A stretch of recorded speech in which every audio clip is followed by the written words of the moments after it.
नमस्कार, एक बार फिर से आप सभी का स्वागत है। इस वीडियो के माध्यम से मैं बहुत यूजफुल जानकारी आप लोगों के साथ शेयर करने वाली हूँ, जो पति पत्नी के विवाद में बहुत यूजफुल होने वाला है। जब पति पत्नी का विवाद होता है और मामला कोर्ट पहुंचता है, कोर्ट पहुंचने के बाद लोअर कोर्ट से अधिकतर जो फैसले हैं वो पत्नियों के हक में हो जाते हैं, पति लोगों के हक में नहीं होता।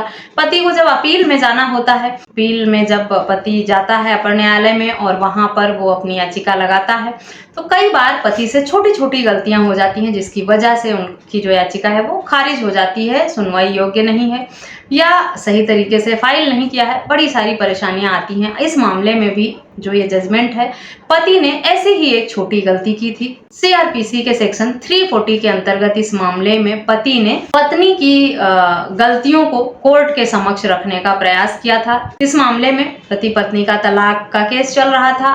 पति का कहना था कि पत्नी ने जो भी साक्ष्य और सबूत या जो भी ग्राउंड कोर्ट के समक्ष रखे हैं वो सही नहीं है, फॉल्स एविडेंस क्रिएट किए हैं पत्नी ने और पत्नी के ऊपर फॉर्जरी का केस दर्ज होना चाहिए, क्योंकि उसने झूठे तथ्य और तर्क दिए हैं। 340 की एप्लीकेशन पति द्वारा लगाई गई थी फैमिली कोर्ट में, जो कि कोर्ट ने खारिज कर दिया। उसके बाद पति 341 में एप्लीकेशन लगाया हाई कोर्ट में। परिवार न्यायालय से पति की जो एप्लीकेशन है वो खारिज हुई। फिर पति ने 341 के अंतर्गत हाई कोर्ट में याचिका लगाई, जिसे हाई कोर्ट ने भी एक्सेप्ट करने से साफ मना कर दिया, ये कहते हुए, ये तर्क देते हुए कि पति ने जो याचिका हाई कोर्ट में लगाई है वो सही सेक्शन और कानून का सही उपयोग करके नहीं लगाया। यानी जिस सेक्शन के अंतर्गत पति को एप्लीकेशन हाई कोर्ट में लगाना चाहिए वो उस सेक्शन के अंतर्गत उसने नहीं लगाया है, इसीलिए याचिका सुनवाई योग्य नहीं है।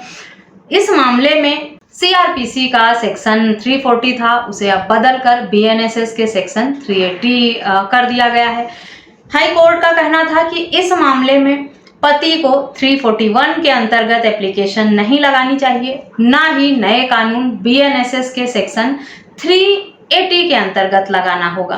फैमिली कोर्ट का जो आदेश है वो फैमिली कोर्ट एक्ट के अंतर्गत दिया गया है।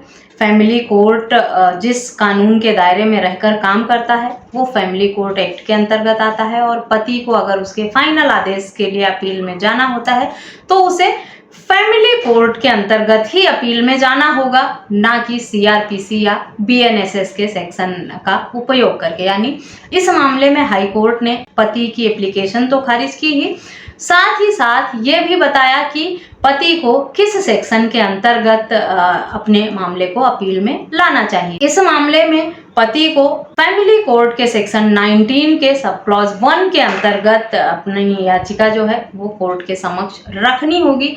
जो प्रेजेंट में पति ने याचिका लगाई थी उसे खारिज करते हुए फिर से सही तरीके से याचिका लगाने का निर्देश हाई कोर्ट द्वारा इस मामले में दिया गया। पति ने अपनी जो याचिका थी उसे वापस ले लिया और फिर से नए तरीके से नए सेक्शंस के अंतर्गत जैसा कि हाई कोर्ट द्वारा निर्देश दिया गया उसमें लगाने के लिए पति तैयार हो गया। तो आपको समझना ये है कि जब भी आपको अपील में जाना है तो आपको किन सेक्शन के अंतर्गत, क्योंकि वर्तमान में जो है वो कानून में बदलाव भी हो गया है, इस वजह से भी कई बार लोग गलतियां कर लेते हैं। अब अगर आपको अपील में जाना है तो आपको नए कानून के अंतर्गत अपील में जाना होगा। 340 जो था या 341 जो सेक्शन था उसे सीआरपीसी के जो सेक्शन थे उन्हें बीएनएसएस का नाम दे दिया गया है। उसमें सब सेक्शंस और सेक्शंस जो थे उनको भी बदल दिया गया है।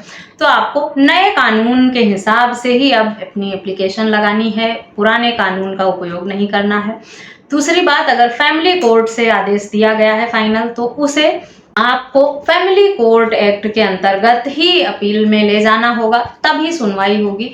इस जजमेंट का डिटेल आपको वीडियो के डिस्क्रिप्शन बॉक्स से मिल जाएगा, वहां अधिक जानकारी के लिए आप अच्छे से पढ़कर समझ सकते हैं कि अगर फैमिली कोर्ट का आदेश है या किस तरह के आदेशों को आपको कैसे चैलेंज करना है, उसकी डिटेल जानकारी यहाँ मिल जाएगी। फिलहाल इस मामले में पति को 340, 341 या बीएनएसएस के सेक्शन 380 के अंतर्गत अपील में नहीं जाना था। फैमिली कोर्ट का जो कानून है उसके अंतर्गत अपील में जाना था, जिसका निर्देश हाई कोर्ट द्वारा दिया गया और पति को सलाह दिया गया। पति को समझ भी आ गई और उसने अपनी जो याचिका थी उसे वापस ले ली और फिर से करेक्ट करके नए सेक्शन के अंतर्गत उसे लगानी है। ये बात अच्छे से समझ में आ गई तो आप पहले से ही समझ लें अच्छे से, उसके बाद ही कोर्ट में जाने की सोचें। जल्दबाजी में अगर आप कोर्ट में जाएंगे समय तो आपका खराब होगा ही, साथ ही आपके पैसे भी खराब होंगे और आपको इंसाफ मिलने में बहुत देरी हो जाएगी। अक्सर लोग जल्दबाजी में इस तरह की छोटी छोटी गलतियां कर देते हैं।